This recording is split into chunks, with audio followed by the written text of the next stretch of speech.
চলে গেছি মানিকতলায়, শিয়ালদা মানিকতলায় জীবন্ত কালী মায়ের মন্দিরে। জীবন্ত কালী মায়ের মন্দিরে তোমাদের শিয়ালদা থেকে চলে যেতে হবে মানিকতলা। মানিকতলা থেকে কিছুটা হাঁটলেই তোমাদের হচ্ছে মেডিকেল কলেজ, হোমিওপ্যাথিক মেডিকেল কলেজের পাশের গলিটা থেকেই তোমাদের মায়ের মন্দিরের গেটটা পেয়ে যাবে। এই ভিডিওটিতে মায়ের কিন্তু সন্ধ্যার আরতি পুরোটা দেখানো হবে, তাহলে আপনারা ভিডিওটিতে পুরো শেষ পর্যন্ত থাকবেন আর মায়ের আরতিটা দেখবেন।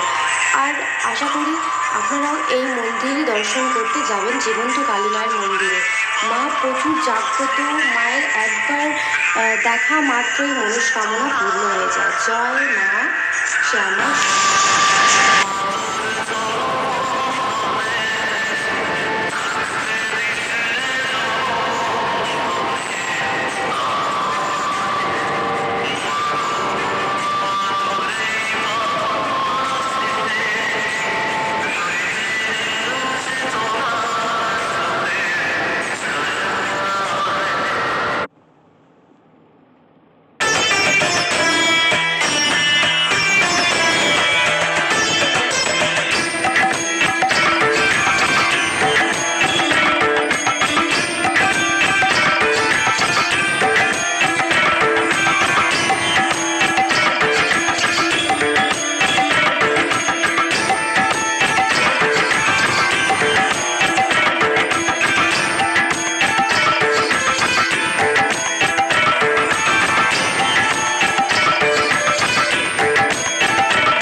মায়ের সন্ধ্যা আরতি হবে, আপনারা সবাই দর্শন করবেন।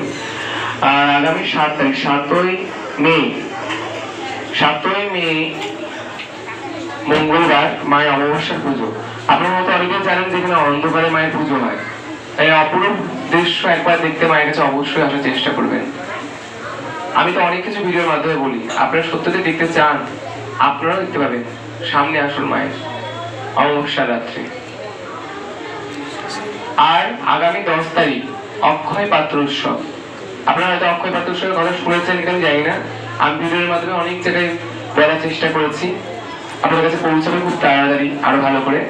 অক্ষয় তৃতীয়ার দিন অক্ষয় পাত্র উৎসব হয়, সেদিন মা সবার হাতে খাবার খায়।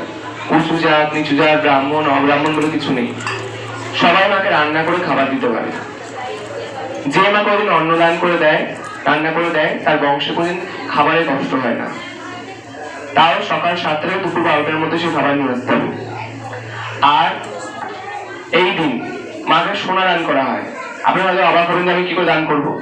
আপনারা সবাই প্রত্যেকে 100 টাকা দিয়ে পুজো দেন, এখানে সে 100 টাকা টিপ দিয়ে হলো, সেরকম দিতে পারেন। তারও যদি তার সামর্থ্য নেই, এখানে অনেক তাও সামর্থ্য নেই, সেটাও তার কোনো ব্যাপার নেই। মা বলে দেয়নি যে দিলে শুধু আমি খুশি হবো, না দিলে খুশি হবো না। মা তো মা হয়, তাই অবশ্যই চেষ্টা করে দিন দেওয়া। ওই দিন যদি কেউ সোনা দান করে মাকে, তো ঘরের বাড়ির যে আমাদের সম্পত্তি অক্ষয় হয়ে থাকে, ধন সম্পত্তি ভান্ডার সর্বদা অক্ষয় থাকে। অক্ষয় দিলে দিলে সে যেটুকুই যার যেটুকু সামর্থ্য দেওয়ার চেষ্টা করবেন, সেটাও দুপুর 12টার মধ্যে। বড় দিলে হবে না, মাথায় রাখবেন ভালো করে।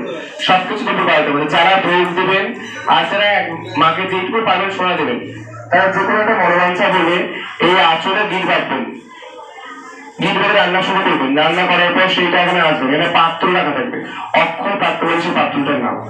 সেখানে ওই সোনার জিনিসটা ধরে দেবেন, কেউ দেখবে না, শুধু মা জানবে আর আপনারা জানবেন মাকে কি দিলেন। অনেকের সামর্থ্য বেশি কিছু নাই দেওয়ার, তাও বলছি মা কোনোদিন বলে দেয়নি যে দিলেই আমি খুশি হবো না দিলে খুশি হবো না, না দিলে আমি দেবো না। মা সর্বদা সন্তানের মঙ্গলই করে, আপনি করতে পারুন বা না পারুন। কারণ মা যার কাছ থেকে নেওয়ার সেই শুধু দিতে পারবে। মা জানে যে আমার ওই ছেলের পকেটে অতটা আছে, আমার ওই ছেলের পকেটে অতটা নেই। কোনো সময় কষ্ট করে কিছু তার কষ্ট করবেন না, কারণ কষ্ট করলে আমি নিজে বলছি মা কষ্ট পায়, কারণ মা আমাদের মা।